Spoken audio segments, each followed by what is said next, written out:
ये तिलक के गीत आप लोग को अच्छा लगे तो लाइक शेयर और सब्सक्राइब कीजिएगा।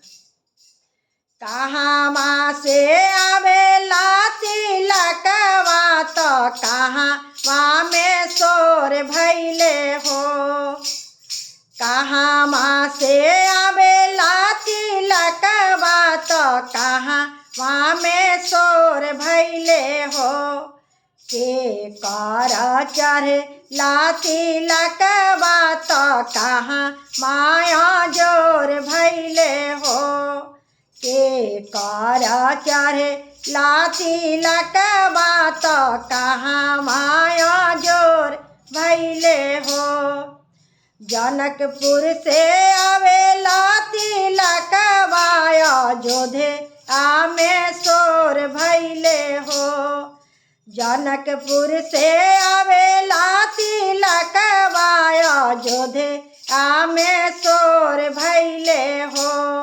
राम जी के चढ़े ला तिलकवा तो महलाया जोर भैले हो। राम जी के चढ़े ला तिलकवा तो महलाया जोर भैले हो। दुआरा से आवे ले दशरथ राजा जानकी पाटकी करे हो। दुआरा से आवे ले दशरथ राजा जानकी पाटकी करे हो। मोर बाबू पढ़ला पंडितवा तिलक बारा थोरे आवे हो। मोर बाबू पढ़ला पंडितवा तिलक बारा थोरे अइले हो।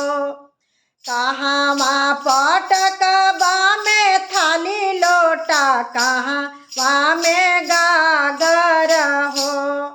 कहाँ माँ पटकवा में थाली लोटा कहाँ माँ में गागर हो।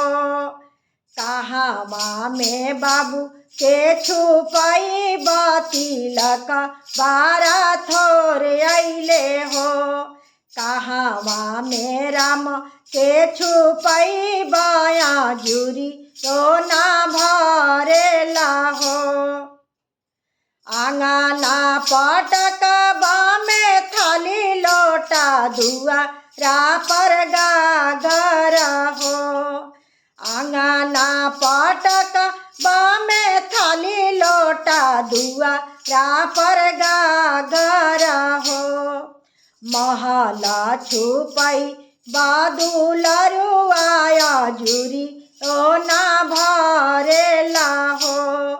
महला छुपई बादुलरुआया जुरी ओ ना भरेला हो। कहाँ माँ से आवे ला तिलकवा तो कहाँ माँ में शोर होला हो। के कर चढ़े ला तिलकवा